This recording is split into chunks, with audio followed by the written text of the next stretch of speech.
क्या सच में हिमालय में हिम मानव मिले हैं और क्या सच में वहाँ पर भगवान शिव रहते हैं? आज आपको पूरा सबूत दिखाएंगे। हिमालय बर्फ की चादर में लिपटी एक ऐसी जगह है जहाँ ऐसा लगता है जैसे कोई दूसरी दुनिया में आ गया हो, और हिमालय इतना बड़ा है कि उसका विस्तार 5 देशों में फैला हुआ है, जिसमें भारत, पाकिस्तान, नेपाल, भूटान और चीन शामिल हैं। हिमालय 1500 हिमनदी से बना है और इसके भीतर 1200 किलोमीटर तक स्वच्छ जल जमा है। वैसे तो यहाँ साल भर पर्यटकों का तांता लगा रहा रहता है, लेकिन यहाँ कई ऐसी जगह भी है जहां आम पर्यटकों का पहुंच पाना काफी मुश्किल है, क्योंकि हिमालय के कुछ इलाके काफी दुर्गम हैं। और तो और हिमालय के बारे में ऐसी बहुत सी बातें हैं जिनमें से कुछ को आप जानते होंगे और कुछ को नहीं। लेकिन आज हम हिमालय के उन अनसुलझे रहस्यों के बारे में बताने जा रहे हैं, जिसके बारे में वैज्ञानिक भी लगातार इसकी असल वजह जानने की कोशिश कर रहे हैं। मिस्टीरियस योगी। दोस्तों, पुराने समय से हिमालय ऋषि मुनियों का निवास स्थान माना जाता है। योगी यहाँ तपस्या करने के लिए जाते हैं, लेकिन सबसे बड़ी बात यह है कि हिमालय के इस ठंडे इलाके में जहां इंसान ढेर सारे कपड़े पहनने के बाद भी खुद को जिंदा रखने में असमर्थ महसूस करता है, वही ये योगी बिना कपड़ों के ही यहाँ तपस्या करते हैं। ये हिमालय के उन दुर्गम इलाकों में तप करते हैं जहां आम इंसान नहीं पहुंच सकते, इसलिए इनको देखना काफी संयोग की बात है। हाल ही में एक वायरल वीडियो में एक योगी को -20 डिग्री सेल्सियस में सिर्फ के लंगोट में हिमालय के पहाड़ियों पे देखा गया है। इस वीडियो को हमारे आर्मी के जवान ने रिकॉर्ड किया है।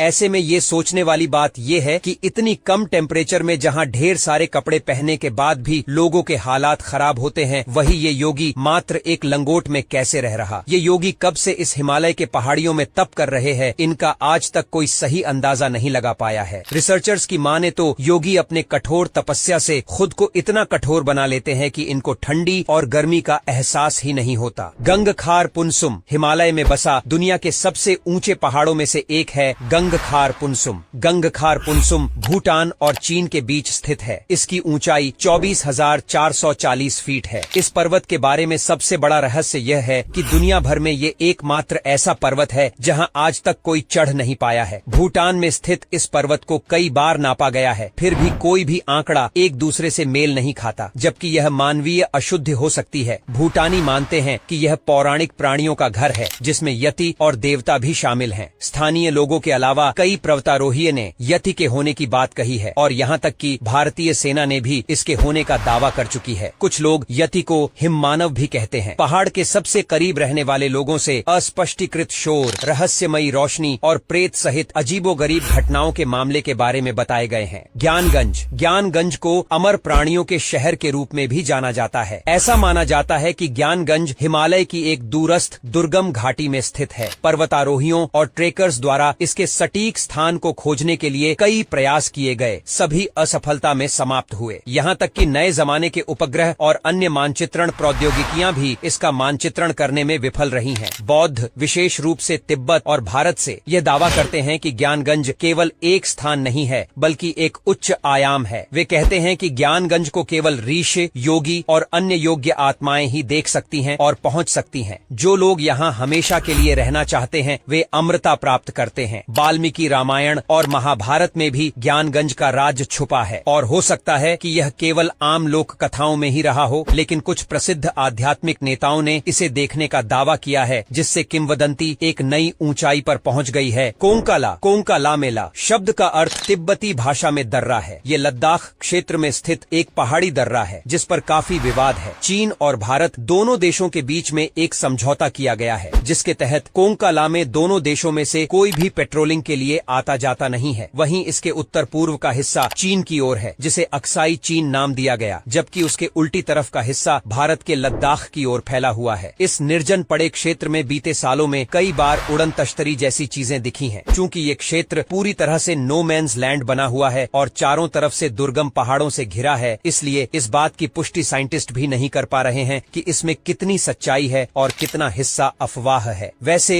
यूएफओ से जुड़ी यहाँ कई घटनाएं दर्ज की गई हैं, जैसे साल 2004 में यहाँ कुछ भारतीय भूविज्ञानी खोज कर रहे थे। इस दौरान वहाँ रोबोट जैसा कुछ स्ट्रक्चर दिखा जो पहाड़ों पर चल रहा था। जैसे ही वैज्ञानिक पास पहुँचे, वो गायब हो गया। साल 2012 में भारतीय सेना ने पंगोंग लेक के ऊपर एक रिबन नुमा ऑब्जेक्ट को उड़ता देखा। इसे समझने के लिए आर्मी ने जैसे ही रडार का इस्तेमाल किया, वो दिखना बंद हो गया, जबकि पहले खुली आंखों से भी दिखाई दे रहा था। गूगल अर्थ की इमेजरी में भी कोंका दर्रे के आसमान में कोई अजीब चीज कई बार दिखी है। फिलहाल विवादित और बहुत दुर्गम होने के कारण इस सीमा पर खास पड़ताल नहीं कर सके हैं, लेकिन ये तय है कि बर्फ और ऊंचे पहाड़ों के बीच यहाँ कुछ तो है जो रहस्यमयी है। गुरुडोंगमार लेक सिक्किम के लाचेन में करीब 5430 मीटर की ऊंचाई पे स्थित दुनिया की सबसे ऊंची झीलों में से एक है गुरुडोंगमार झील। यदि आप अभी झील का दौरा करते हैं, यहाँ तक कि सर्दियों में भी आपको एक छोटा सा स्थान मिलेगा जो बिना जमे रहता है। जहाँ तक इसके रहस्य की बात है, स्थानीय लोगों का मानना है कि एक बार बौद्ध गुरु पद्मसंभव तिब्बत जा रहे थे तो उन्हें रास्ते में प्यास लगी, लेकिन रास्ते में कोई पानी का सोर्स नहीं मिला। चारों तरफ बस बर्फ ही जमा हुआ था। तब उन्होंने इस स्थान को स्पर्श किया और आसपास के लोगों के जीवन को आसान बनाने के लिए इसे स्थिर रहने का आशीर्वाद दिया। मानो या न मानो, आगंतुकों के साथ साथ स्थानीय लोगों का भी यही मानना है कि भीषण ठंडी होने के बावजूद भी यहाँ एक कोने की पानी नहीं जमती है। Unexplained atmosphere. आजकल बढ़ते हुए प्रदूषण की वजह से सांस लेना भी दुश्वार हुआ पड़ा है, लेकिन हिमालय का वातावरण काफी स्वच्छ है, जिसकी वजह से हिमालय की वादियों में रहने वालों को कभी दमा, टीबी, गठिया, संधिवात, कुष्ठ, चर्म रोग, आमवात, अस्थि रोग और नेत्र रोग जैसी बीमारी नहीं होती। हिमालय क्षेत्र के राज्य जम्मू कश्मीर, सिक्किम, हिमाचल, उत्तराखंड, असम, अरुणाचल आदि क्षेत्रों के लोगों का स्वास्थ्य अन्य प्रांतों के लोगों की अपेक्षा बेहतर होता है। इसे ध्यान और योग के माध्यम से और बेहतर करके यहाँ की औसत आयु सीमा बढ़ाई जा सकती है। तिब्बत के लोग निरोगी रहकर कम से कम 100 वर्ष तो जीवित रहते ही हैं। Place of good and bad soul. Himalaya दिन में जितना हसीन और खूबसूरत लगता है, शाम के समय में उतना ही भयानक लगता है। शाम होने के बाद यहाँ बाहर निकलना खतरे से खाली नहीं होता। कुछ लोग ऐसे शिकश का दावा करते हैं जो पलक झपकते ही गायब हो जाते हैं और फिर नजर भी आने लगते हैं। रोहतांग पास में कई ऐसी असाधारण घटनाएं दर्ज की गईं। अबॉइट माउंटेन पे स्थित एक बंगलो काफी हॉन्टेड है। बताया जाता है कि इस ब्रिटिशर्स के समय में एक अबॉइट नामक अंग्रेज ने बनवाया था। उन्होंने इस बंगले अपनी फैमिली के साथ काफी लंबा समय बिताया, फिर बाद में इसे हॉस्पिटल के लिए दान कर दिया। यहाँ हॉस्पिटल के अलावा एक ग्रेवयार्ड और चर्च भी है। हॉस्पिटल के बनते ही यह मरीजों की भीड़ लगने लगी और तभी मोरिसस नाम के एक डॉक्टर को रखा गया। कुछ लोग का कहना था कि उसे भविष्य देखना आता था। वो मरीज को देखते ही उसके मरने का समय बता देता था, लेकिन बाद में जब इस डॉक्टर के बारे खोजबीन की गई तब पता चला कि वो एक मानसिक रोगी था जो मरीजों के मरने का समय बताकर उन पार एक्सपेरिमेंट करता था और बाद में अपनी भविष्यवाणी को सच करने के लिए वो उन्हें मार देता था। इसलिए ऐसा कहा जाता है कि यहाँ आज भी उन मरीजों की आत्मा भटकती है। जो लोग भी यहाँ जाने की कोशिश करते हैं वो मारे जाते हैं। लेकिन ऐसा नहीं है कि यहाँ केवल बुरी आत्माएं ही हैं। यहाँ कई ऐसे भी किस्से सुनने को मिले हैं जहाँ पवित्र आत्माओं ने कई लोगों की जान बचाई है और राह भटके लोगों की मदद की है। Magical herbs. हनुमान जी हिमालय के एक क्षेत्र से ही संजीवनी का पर्वत उखाड़ कर ले गए थे। हिमालय ही एकमात्र ऐसा क्षेत्र है जहाँ दुनिया भर की जड़ी बूटियों का भंडार है। हिमालय की वन संपदा अतुलनीय है। हिमालय में लाखों जड़ी बूटियां हैं जिससे व्यक्ति के हर तरह के रोग को दूर ही नहीं किया जा सकता, बल्कि उसकी उम्र को दोगुना किया जा सकता है। इसके अलावा ऐसी भी कई चमत्कारिक जड़ी बूटियां हैं जिनका वर्णन अथर्ववेद, आयुर्वेद और जड़ी बूटियों के ग्रंथों में मिलता है। सोमवल्ली, संजीवनी बूटी, अरुंधति, ब्रह्म कमल जैसी वनस्पतियां हिमालय के एक विशेष क्षेत्र में पाई जाती हैं। भारतीय चिकित्सा पद्धति में आदिकाल से ही जड़ी बूटियों को विशेष महत्व दिया गया है। अनेक प्राकृतिक फूलों, जड़ी बूटियों और वनस्पतियों की इस सुरम्य स्थली का महत्व जानना जरूरी है। महर्षि चरक ने अपनी चरक संहिता में उल्लेख किया कि हिमालय दिव्य औषधि भूमि में श्रेष्ठ है। तो दोस्तों, आज के लिए बस इतना ही। मिलेंगे नेक्स्ट वीडियो।